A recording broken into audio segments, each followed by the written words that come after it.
Check 1 2. Check 1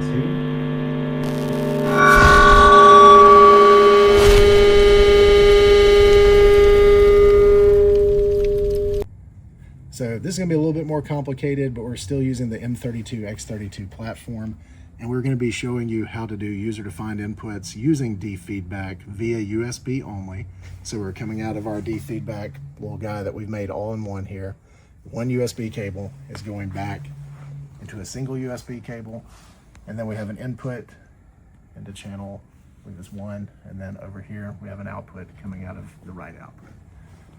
So back over to here, we're going to have to start making some user-defined inputs. But as in previous videos, first go to Setup, go over to Card, make sure, press down, that this is set for USB interface. That way you'll actually get audio in and out of your card. So we'll go back to Routing, and we're going to go ahead and put this as user in 1 through 8. So we have that selected. We're going to go all the way over to our user in and out. Make sure you're selected on input. So we want our first 4 channels to actually be from our card because we have 4 channels of Defeedback. So we're going to make that be 1. We're going to make this one here be card 2, card 3, and card 4. So we also have to route our outputs. So on here, we're going to click output, and then on our outputs, we're going to end up making output 1 be local 1. And this is, if you have an AES snake, you're just going to have to figure out where your inputs are coming in, and this is where they would go. Output 2 will be local input 2. Output 3 will be local input 3. Output 4 will be local input 4. So now that you have that, you can go over to Card, which is way over here. And since we're only sending 4 to our VST host, we would end up selecting user output 1 through 8. So there is that. We have it selected. And then we can go back home.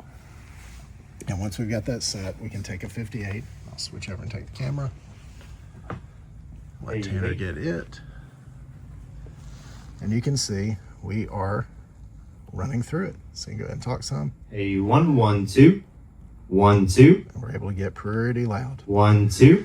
And then we're going to duplicate just that channel, not running through the feedback. We'll go to here, and then we'll have to go to Routing to do it.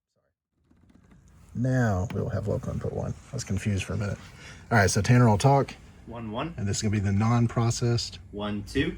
1 2. And you can hear we're getting 1 2. lots of feedback. 1 2. And if we go to our other processed channel, 1 2. 1 2. lots more volume 1 2. before feedback. So hopefully that'll help kind of make an explanation of how you can have these channels. The first 4 would be card, and then we're going to end up having these channels, instead of being card, they're going to end up being our still local 5, 6, 7, and 8, and allows you to not be completely destroying a whole bank of 8, since Behringer and Midas decided to do the routing the way they did for that. So you can get very creative with it. If you ended up having some AES inputs, you could also do that too. You could go back to your user input, and let's say that you had a channel that was in your AES snake and it was channel 9.